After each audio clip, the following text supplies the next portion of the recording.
ইলিশ আসলে একটা রাজনৈতিক মাছ। এই কথাটা এখন সোশ্যাল মিডিয়াতে খুব ভাইরাল। কথাটা কিন্তু আসলেই ঠিক। ভাই এই এক মাছ নিয়ে কত কন্ট্রোভার্সি। কখনো পাচার হয়ে যাচ্ছে, কখনো মাঝ নদীতে বিক্রি করে দিচ্ছে। মানে এটার দাম কিন্তু কমেনি। আমি বলবো এখন আগের চাইতে দামটা বেড়েছে। আচ্ছা যেহেতু বৃষ্টির দিন, তো ভাবছিলাম কি করা যায়। বৃষ্টির দিন আর খিচুড়ি কম্বিনেশন তো সবসময় হিট।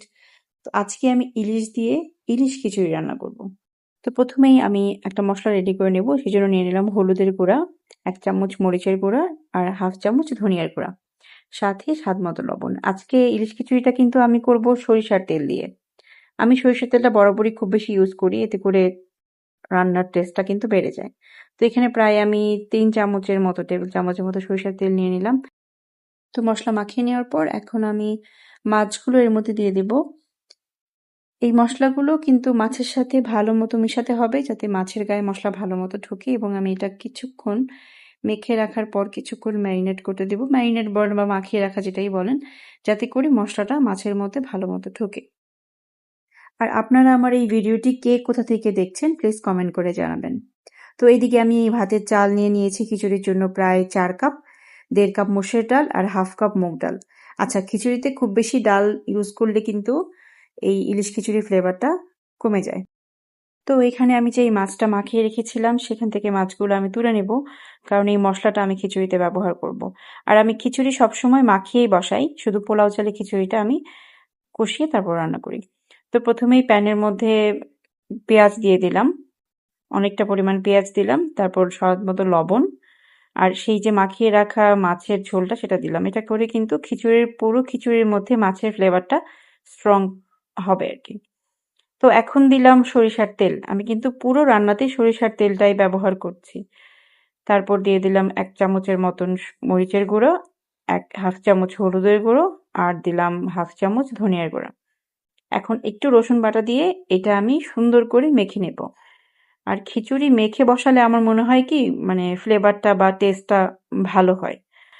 তো সবসময় আমি চেষ্টা করি খিচুড়িগুলো মেখে বসাতে। তো আমি জিরার গুঁড়া দিতে ভুলে গিয়েছিলাম, তো 1 চামচ জিরার গুঁড়া দিয়ে দিলাম।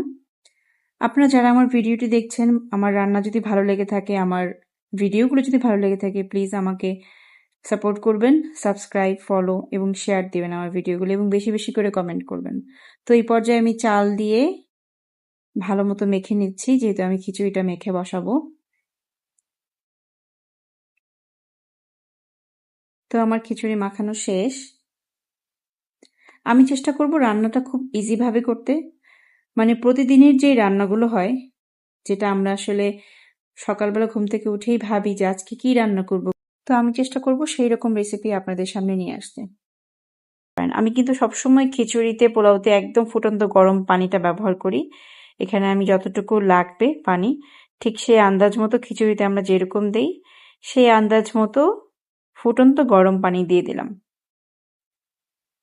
এখন নেড়েচেড়ে একটু মিশিয়ে এটাকে রান্না হতে দেব যতক্ষণ পর্যন্ত এই খিচুড়িটা হাফ রান্না হবে, মানে চালটা পুরোপুরি ফুটবে না। এখন দেখেন আমার খিচুড়িটা কিন্তু হাফ, আমি দেখাচ্ছি, ভিতরে খুব বেশি পানি নেই, মানে হাফ হয়েছে।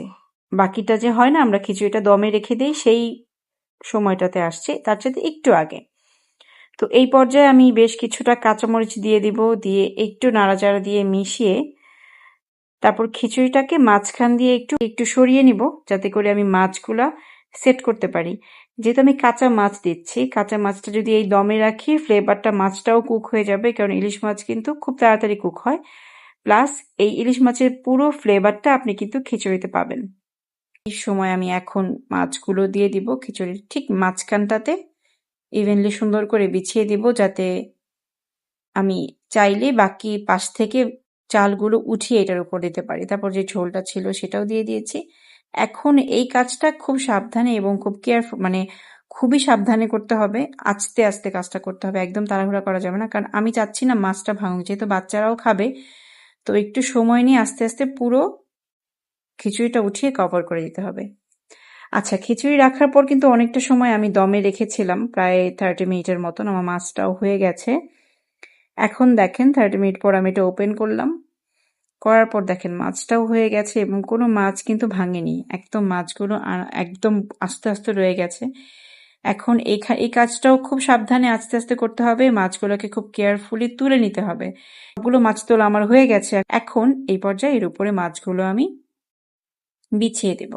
এতে করে মাছ ভাঙবে না, খিচুড়ির মধ্যে কাঁটাগুলো জড়াবে না, বাচ্চারাও খেতে পারবে, যে কোনো ইজিলি খেতে পারবে। মানে খেতে গিয়ে যে ইলিশ খিচুড়ি খাওয়ার একটা ভয় থাকে না, কাঁটা জমে যায়, সেটা হবে না। তো হয়ে গেল আমার ইলিশ খিচুড়ি। ইলিশ মাছের গন্ধটা অসাধারণ লাগছে। তো আপনাদের কার কাছে আমার ভিডিওটি কেমন লাগলো প্লিজ কমেন্ট করে জানাবেন। আল্লাহ হাফেজ।